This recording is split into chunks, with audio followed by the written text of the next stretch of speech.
ఈ అభ్యాసం ఆత్మానుసంధానం ద్వారా తన మనస్సును పరమాత్ముడనైన నాయందు నిశ్చల భావంతో లగ్నం చేసి నన్నే స్మరిస్తూ జపిస్తూ వేడుకుంటూ ఉండాలి.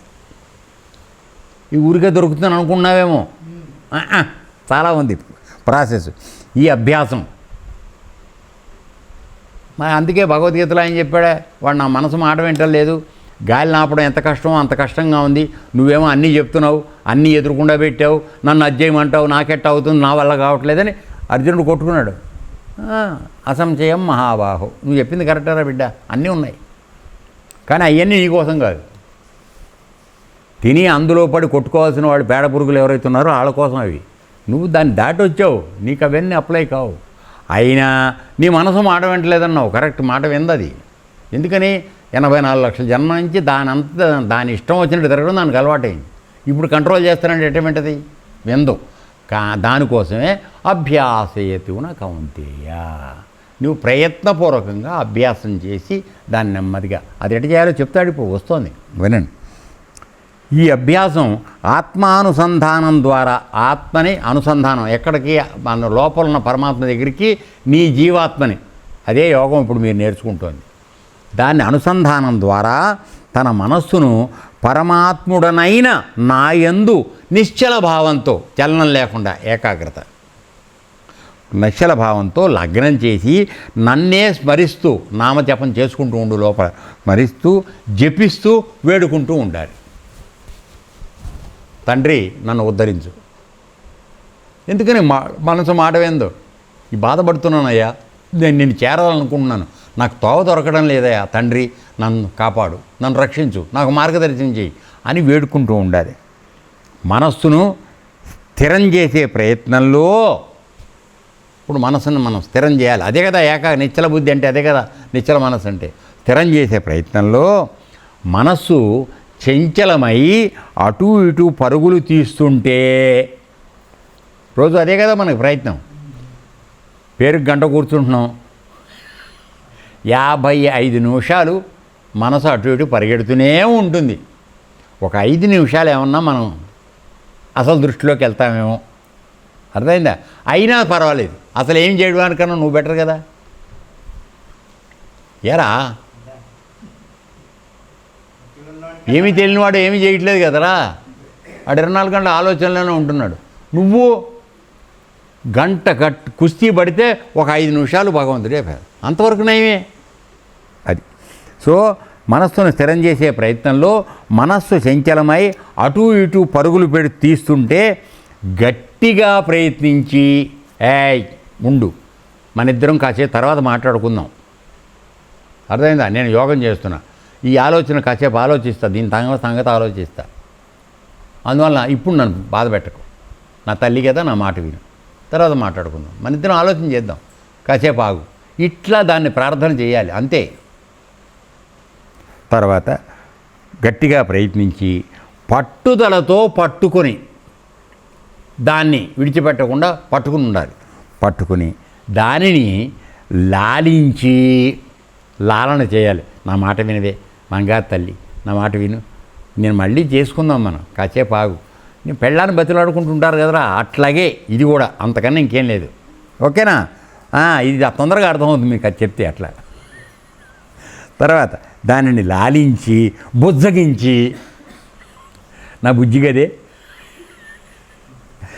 బుజ్జగించి ఓదార్చే మాటలు చెప్పి, అప్పుడు ఆ సమయం చూసి వాళ్ళు ఏం చేస్తారంటే నీ మీద తిట్టాల్సిన తిట్లన్నీ తిడతారు, నన్ను అట్ట అన్నావే, నన్ను ఇట్ట అన్నావే అని చెప్పి వస్తూ ఉంటారు. అది కాదులే, నేనేదో వేరే ఉద్దేశానికి అన్నాను అని మళ్ళీ దాన్ని ఓదార్చాలి. ఓదార్చే మాటలు చెప్పి మంచిగా తమ వశంలోకి తెచ్చుకోవాలి. సో మనసు అంటే ఏమీ లేదు, బయటికి ఎదురుకుండా కనపడుతున్న పెళ్ళామే మనసు, అర్థమైందా? సో బయట పెళ్ళాన్ని నువ్వు సాధించి దోవలోకి తెచ్చుకుంటే నీ మనసు కూడా ఆటోమేటిక్గా వస్తుంది. నువ్వు పెళ్ళాన్ని సంజాయించలేకపోయినావు అనుకో, నువ్వు మనసును కూడా సంజాయించలేవు, అర్థమైందా?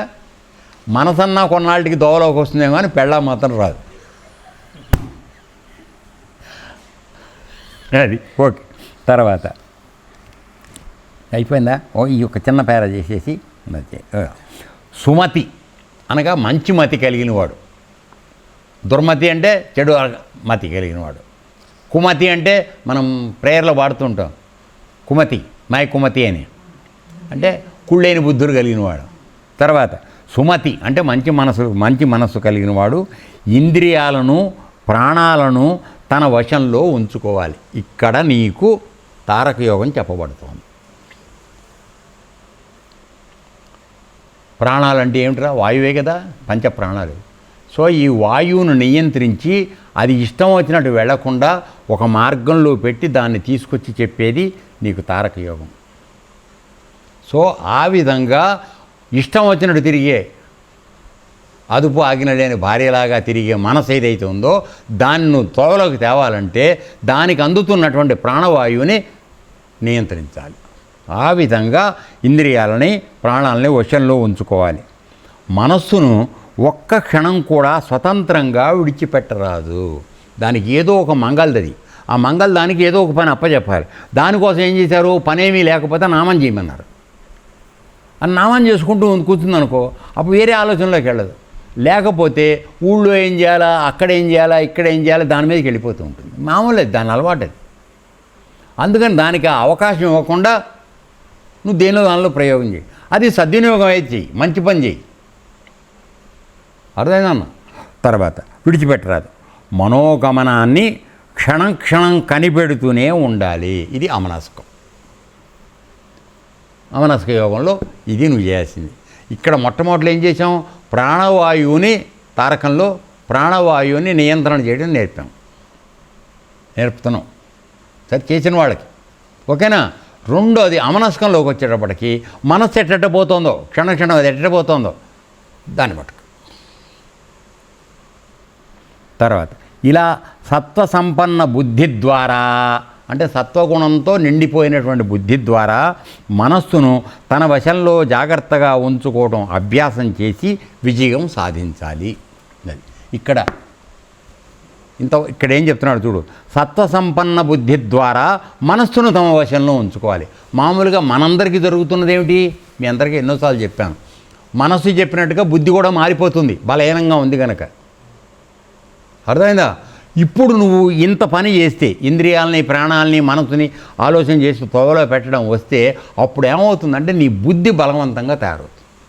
అప్పుడు మనసు సన్నబడుతుంది. అది బలహీనమైనప్పుడు అప్పుడు పరమాత్మ ఆ పరిస్థితిని చూస్తే నీకు అప్పుడు బుద్ధి యోగాన్ని ఇస్తాడు. దదామి బుద్ధి యోగం. నువ్వు బుద్ధిని బలవంతంగా, ఎందుకంటే పరమాత్మకు డైరెక్ట్ కనెక్షన్ మన బుద్ధితోనే ఉన్నది. ఎందుకని? మంచి చెడులు చెప్పే జ్ఞానం చెప్పేది మన బుద్ధి.